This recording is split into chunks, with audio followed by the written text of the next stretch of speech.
please. Good afternoon, sir. Good afternoon, ma'am. Good afternoon. Please take your seat, Prajanandan. Thank you, sir.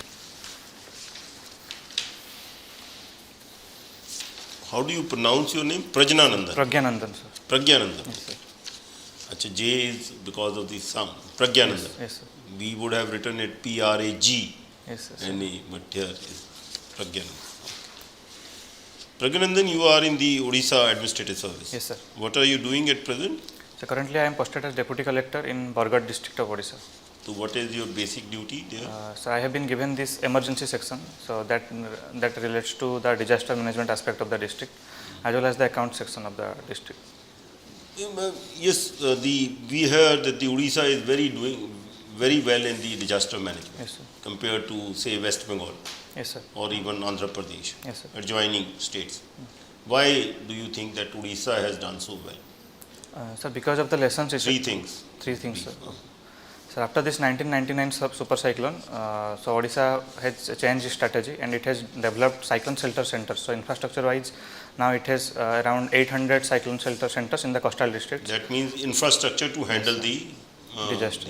Disasters. Yes, and sir, second is sir manpower, the trained manpower. So we have this training module going on throughout the year. Okay. Yes, sir. And third, the training module goes throughout the year. Yes, sir. Okay. Third, sir, Odisha has this Odisha State Disaster Management Agency and Odisha Disaster Response and Action Force, or DRAP. So these are there before this disaster management act. You are forgetting. We say that you are able to predict it earlier and you are able to take the immediate action. That is yes, sir. Prediction is due to this IMD, the collaboration with IMD and the state meteorological departments. Okay. Yes. What are the three challenges, say, district administration faces these days? So the first, I would say, the aspiration of people have been going high. So aspirations of the people have been very high. Okay. Yes, to fulfill that, it is a challenge. Okay. And secondly, sir, as India is now is it a challenge for politicians there, or is it a challenge for district administration also? So district administration also, because lots of grievances are coming every day. Okay. So Number two, sir, I would say managing the diversity that Odisha has, like the demands of tribals are different, the other sectors are different, the demands of women are different. So in that way, the diversity, managing the diversity and their aspirations is also a challenge.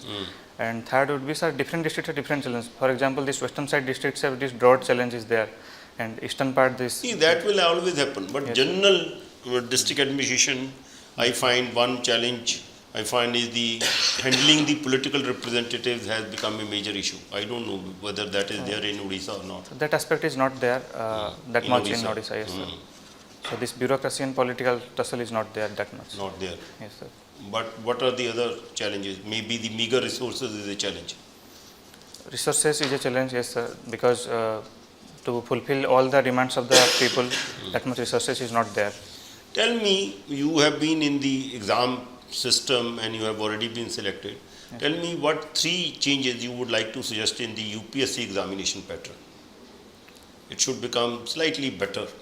I feel it's So in terms of whole process? In terms of the whole process. Yes, sir. So first I would say this optional should not be there. It is not giving a level playing field to all the candidates. Okay. And second, sir, I would say in interview process, so only one board is there and that is deciding the marks. So it can be done with 3 boards and the average mark can be taken. Okay. That means interview should be done 3 times. 3 times, yeah. Okay. So that average, it will average out. So. Okay. And so these 2 I can think of. But then it will increase the time taken for the selection of the person. So that more number of boards can be there. So if there are UPSC chairmen, I think there are more than 8 members are there. So 8 boards can be functional. So this is my opinion. They have to do some other work also. Yes, sir. Yes. What is the difference between UPSC functioning and the State Public Service Commission functioning? The functioning in terms of? In terms of recruitment, in terms of, that's all. The main function is the recruitment, yes, and the second function is the advising the government on charge sheets and punishing the persons. Yes, sir. So in terms of that, sir, I would say the UPSC is more of a streamlined body and state public service commissions are developing throughout. So there are delays in state public service commissions, there are issues of exam copy checking, and in some PSCs there are also leakages of questions. So that kind of streamlining is not there in state PSCs. Should this leakage of question has been penalized now? They have made a law as for the union government Yes, is sir. concerned. Just recently there has been a law. Should this be adopted by all these states? Yes, sir, it should be adopted.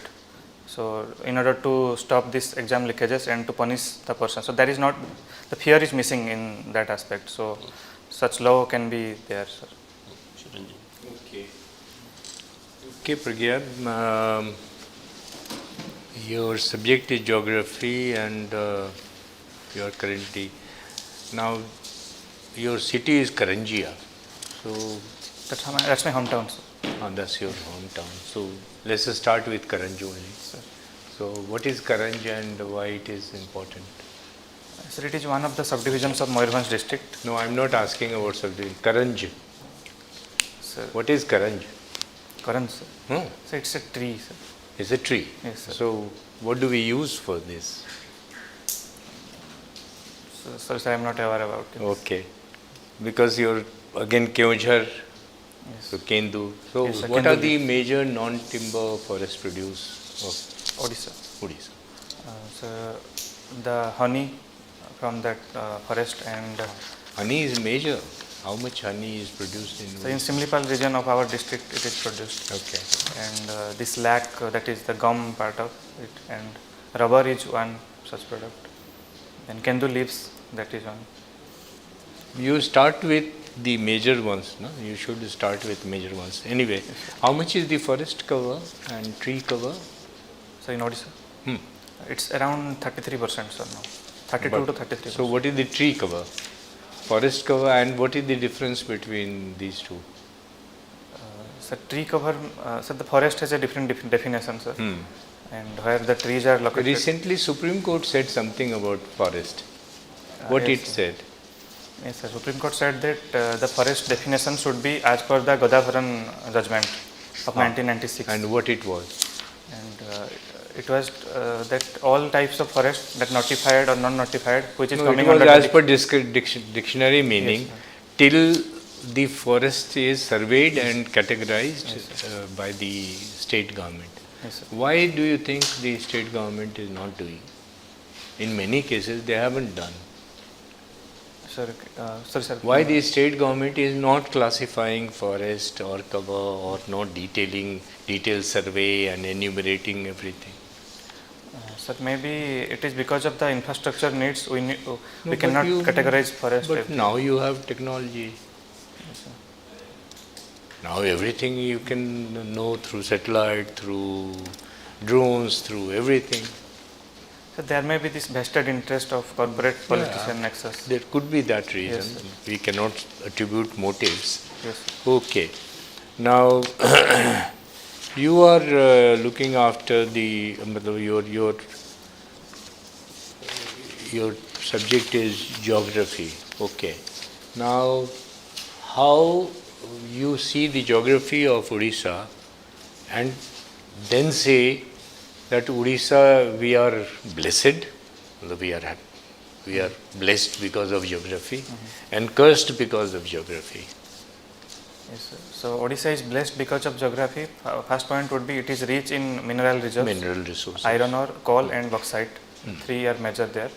And second, it is well blessed with forest resources. 33% coverage is there.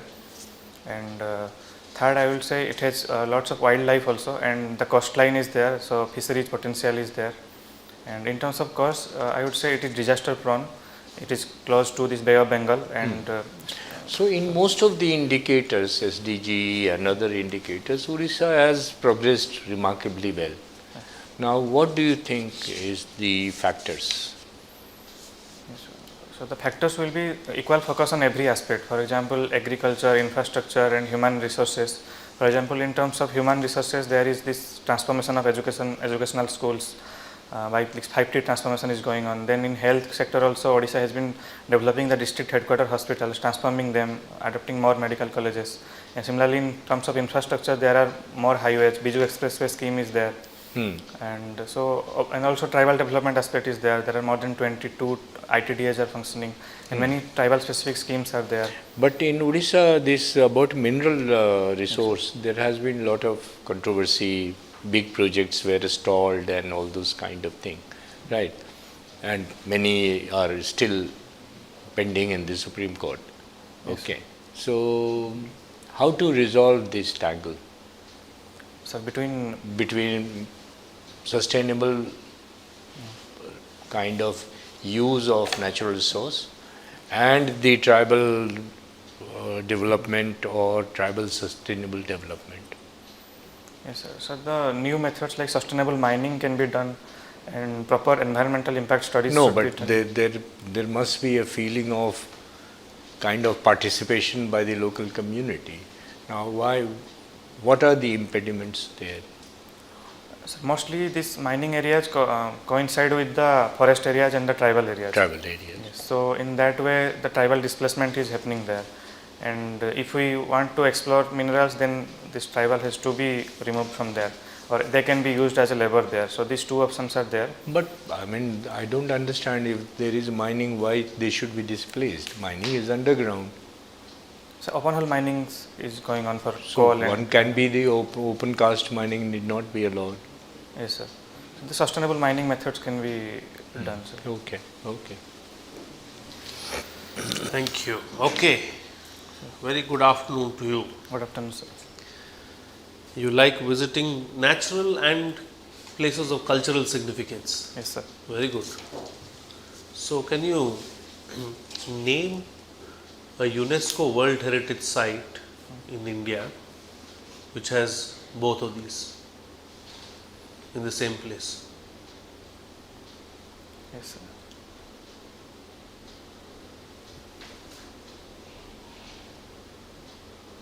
Sir, unable to recall, sir. No. So if you can give some hints, I could. Okay, Karnataka. Sir, Hampi. There is nature in Hampi. Yes, sir. Sorry, sir, unable to recall. Western Ghats. Sir, that is UNESCO biodiversity. It's also a site in that sense. It's part of UNESCO World Heritage, one of the 44. Yes, sir. Okay, sir. Okay. So I'll look into it. Okay, no worries. Now, geography. Yes, sir. What is that one unique feature about India's geography? One thing. Like it has all the diverse climate that can be found across the world is found in India. That is found in other places also. Yes, sir. And India's geographical location in respect to Indian Ocean, Very that good. is very unique, sir. Very good. So, there is no other peninsula like India. Yes, sir. Okay, good. What is the maximum strength of the Lok Sabha? Sir, 552. 552. Yes, sir. Are you sure? Sir, 545 or 552, sir. I am, Okay, you are giving many numbers. sir, 545. 545. Why 545? Sir, sorry, sir. I will look. Okay. It's 550. It used to be 552. Okay, so the What happened to two members? So the Anglo-Indian that reservation is not Very there. good. But in Parliament now we have only 543. Yes, sir. Why? Sir, maybe, sir, I am not sure, sir. Let's use geography and get the answer. Okay. Who are India's neighbors? Sir, Pakistan, Bangladesh, in China. So Go in order. Pakistan, Bangladesh. Pakistan, China, Nepal, Bhutan, Bangladesh, Sri Lanka. You are missing one very important neighbor. Bhutan, sir. Sir, sorry, sir. Pakistan, China, Nepal, Bhutan, That's where you are Bangladesh, missing. Myanmar, Pakistan and occupied Kashmir has certain seats. yes, sir. Afghanistan. Yes, sir. Okay. Is it a neighbor or no? Yes, sir. It's a neighbor. Sure. Yeah, it's sharing border with this Pakistan occupied Kashmir, sir. Okay. Around 25 kilometers of border. Okay. Okay. Moving on now. Right. Excuse me. Sorry. Has any Indian won the Nobel Prize in chemistry?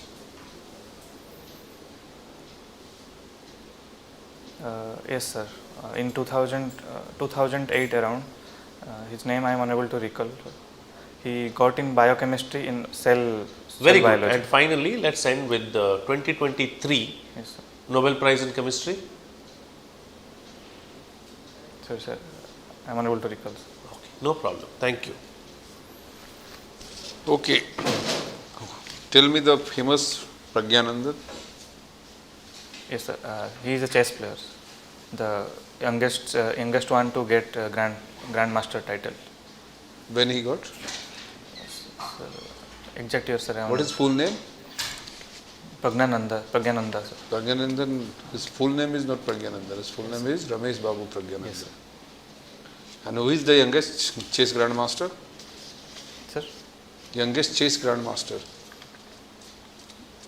Sorry, sir, I don't know. You are from Homi Bhabha National Institute. Yes, sir. Bhabha is known for? Sir, he is the father of Indian nuclear program. And Some key highlights of Bhabha. sir, he was also the first founder director of Tata Institute of Fundamental Research. Also, he was heading the Atomic Energy Commission, and he has given this 3-stage nuclear program. As well as he was nominated for Nobel Prize in 1940s. Okay. You are computer science student. Sir? CS basically, and worked for, no, you are chemistry student and worked for as a software engineer. No, sir. Right. You are, sorry. Okay, tell me, what aspirational block development program, what do you know about them? Sir, aspirational block development program has been a recent scheme after this success of aspirational district program. So there are these aspirational blocks that are being identified, which are lacking in terms of development in various fields like health, education and infrastructure wise, and special focus is being given to these blocks. Okay, and what are the core themes of aspirational block district program? Sir, I am not sure about exact. Not sure. Okay, I know one of the IPS who, when joined his career as a city SP, he put his number in newspaper that this is my number. If the local Thana will not respond to you, you can directly contact me. Is this the right approach or wrong approach?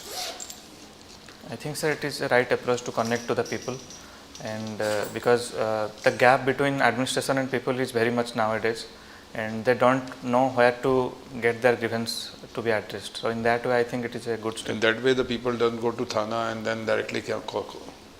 Yes, everything has a negative This is not aspects. wrong things also? Sir, everything has some negative things also. So rather he could have set a dedicated helpline number and for 24/7 functional. So in that way, it could have been helpful. He announced his number, not directed helpline number. Yes, sir. Okay, thank you. Why the organic foods are called organic foods? In any case, the foods are organic. Sir. So through the process of making these foods, there is no chemical is used. So no pesticides or fertilizers is used. Where will it get used? Sir, for example, if we are growing organic rice, so in that way we are not using urea or some kind of pesticides there. They are growing naturally through using cow dung and other such elements. So that's why it is called organic foods. Okay, there are two types of golden triangle. I hear this word golden triangle in tourism also. Yes, sir. What is golden triangle in tourism in India? Sir, in Odisha, it is golden triangle is used for these 3 places called Bhubaneswar, Puri and Konark. But in otherwise India, we have the maximum foreign tourists in one golden triangle. Sir, I am not sure. Delhi, Jaipur and Agra. Sir. And we have a golden triangle in the case of drugs also, drugs mafia. What is that golden triangle? Golden crescent and golden triangle, yes, sir. Golden triangle is Myanmar, Laos and Thailand. Okay.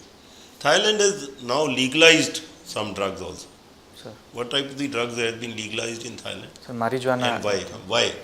Sir, it has some medicinal properties also, and it is used for sedative and painkiller aspects.